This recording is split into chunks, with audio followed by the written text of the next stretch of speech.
Situé dans le 3e arrondissement de Paris, le musée Cognac-Jay abrite une collection de 1300 œuvres du XVIIIe siècle au sein de l'hôtel d'Aunon, en plein cœur du Marais. Ces objets sont acquis entre 1900 et 1927 par Ernest Cognac, fondateur des grands magasins de la Samaritaine, et son épouse Marie-Louise Jay. À sa mort en 1928, Cognac lègue ses collections à la ville de Paris. Les visiteurs peuvent ainsi admirer des œuvres mêlant raffinement, élégance et art de vivre au travers de mobilier, d'art décoratif, de vases montés, ainsi que de peintures. Nous avons rendez-vous avec Sixtine de Saint-Léger, attachée de conservation, pour faire un pas au musée.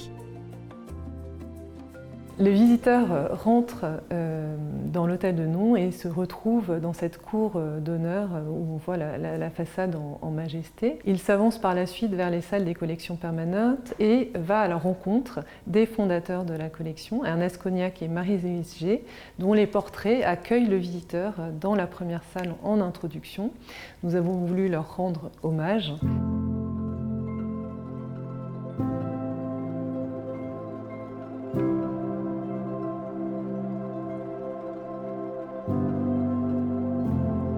Par la suite, le visiteur découvre en fait quelques pièces du XVIIIe siècle qui sont représentatives du goût d'Ernest Cognac, le goût d'un collectionneur XIXe qui redécouvre en fait le XVIIIe siècle pour son élégance, son raffinement et le luxe de ce siècle, au travers du mobilier, des tableaux et des objets précieux, des arts décoratifs.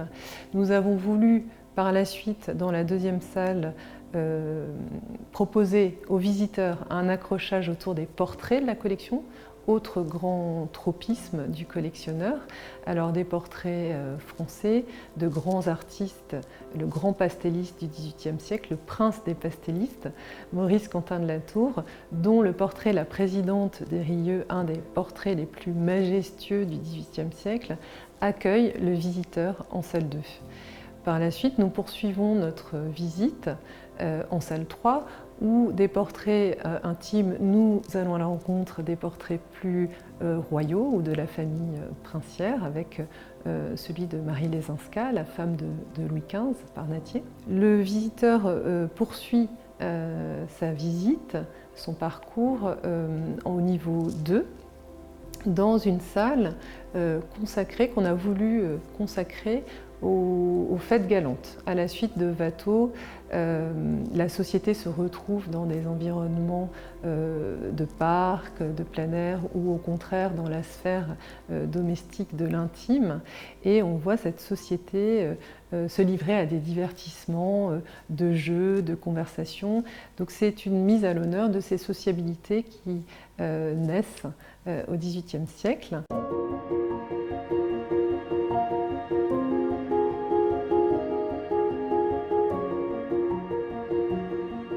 L'autre particularité de la collection qu'on retrouve en salle 6, quand on poursuivons notre visite, c'est cette magnifique collection de miniatures qui matérialise, incarne souvent l'être aimé, l'être absent, et qui témoigne voilà, aussi de cette naissance de l'intimité au XVIIIe siècle et l'émergence, l'importance de l'individu, ce qu'on voyait déjà dans de nombreux portraits de la collection. Le visiteur arrive en salle 7 et est émerveillé par cette vitrine d'objets précieux, ces objets de luxe qui témoignent de l'élégance et du faste de ses propriétaires au XVIIIe siècle.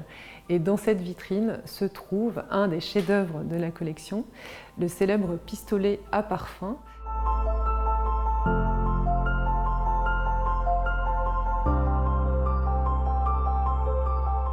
Comme vous pouvez le voir dans ce petit pistolet miniature de l'orfèvre Jean-François Botte, se cristallise toute la virtuosité et l'ingéniosité de ces orfèvres.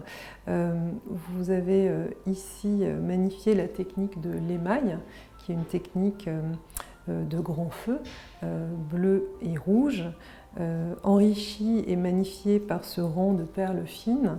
Et enfin, la technique de la ciselure qu'on voit dans le bas-relief du lion et dans la figure de Méduse sur la crosse du pistolet. Et ce pistolet miniature révèle en fait un étui, un vaporisateur à parfum que l'on actionne grâce au bouton pressoir et à la chaînette que vous trouvez ici.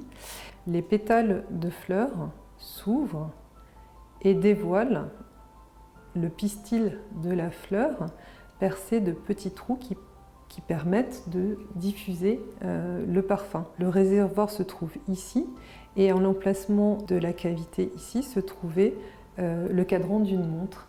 Donc cet objet fait preuve à la fois d'un grand raffinement, atteste du luxe de son propriétaire mais aussi de l'artiste qui l'a réalisé et était un signe d'élégance et de faste pour celui qui s'en saisissait.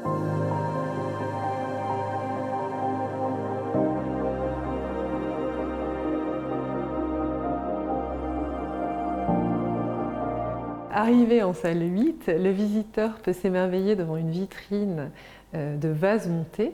Alors ces vases montés étaient réalisés par la Corporation des Marchands Mercier et alliaient à la fois cet attrait pour l'exotisme avec des pièces venues de Chine ou du Japon qui étaient montées sur des montures en bronze qui, encore une fois, attestaient de la créativité et de la virtuosité des orfèvres de l'époque. Nous poursuivons notre route vers la Galerie des Antiques qui témoigne de la redécouverte de ces modèles d'antiquité qui vont inspirer les artistes du XVIIIe siècle et plus spécifiquement les sculpteurs avec toute une collection de terre cuite du musée, des petits modélos, et les célèbres tableaux d'Hubert Robert, le peintre des ruines, qui toute sa carrière va se nourrir de son séjour en Italie.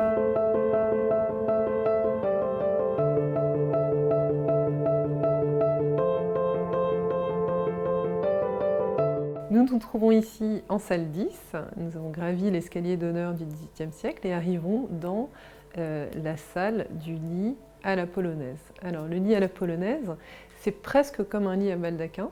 En revanche, pour les différencier, le grand côté, enfin la largeur du lit, est le côté qui se retrouve contre le mur. Et contrairement au baldaquin, en fait, les montants courbes qui supportent le dé sont beaucoup plus courts et ne viennent pas à l'aplomb des pieds du lit. Je vous invite à regarder les montants du lit, donc ces colonnes antiques qui sont surmontées d'urnes funéraires finement sculptées dans le bois doré et le dé orné des motifs de la fleur de pavot à différents stades de sa floraison. Et la fleur du pavot, c'est l'attribut, le symbole du dieu Morphée, Morphée étant le dieu du sommeil et donc rappelle l'usage du lit.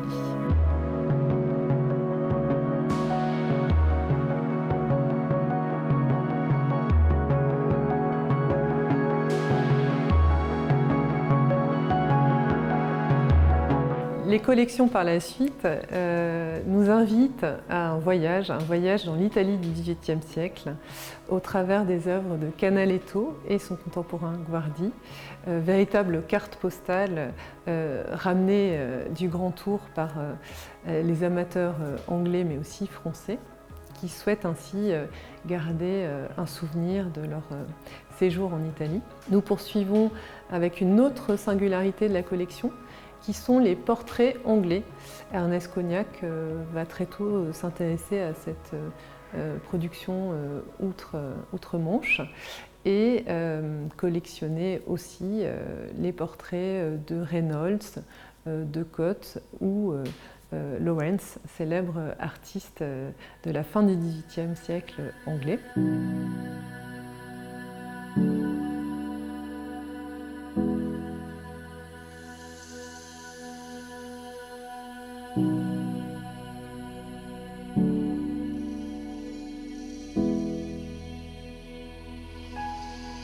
Le visiteur termine sa visite dans le salon Boucher. le salon consacré à cet artiste, figure d'élection du XVIIIe siècle, grand peintre de Louis XV, dont nous présentons un chef-d'œuvre, Le repos de Diane et ses nymphes. Nous présentons aussi dans ce salon des meubles d'ébénistes très célèbres du XVIIIe siècle, Martin Carlin et François Euben, dont les marqueteries raffinées dialoguent avec l'élégance des tableaux de Boucher et de ses élèves Jean-Honoré Fragonard et François Day.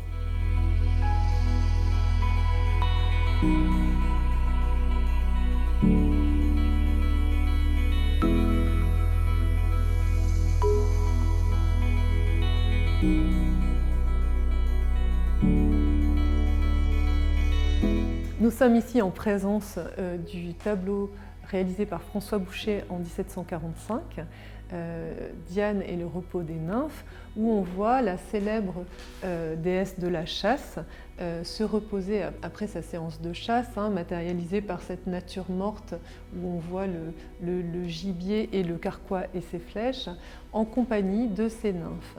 Mais ce sujet mythologique est surtout prétexte pour François Boucher à représenter des corps féminins, nus, dont il exalte l'érotisme subtil et élégant.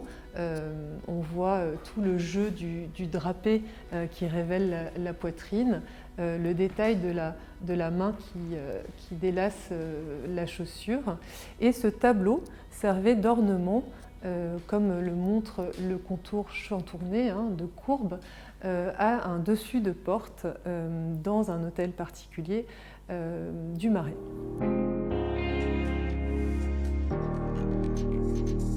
Afin de prolonger l'expérience, le musée Cognac-Jay propose au public de nombreux événements et activités.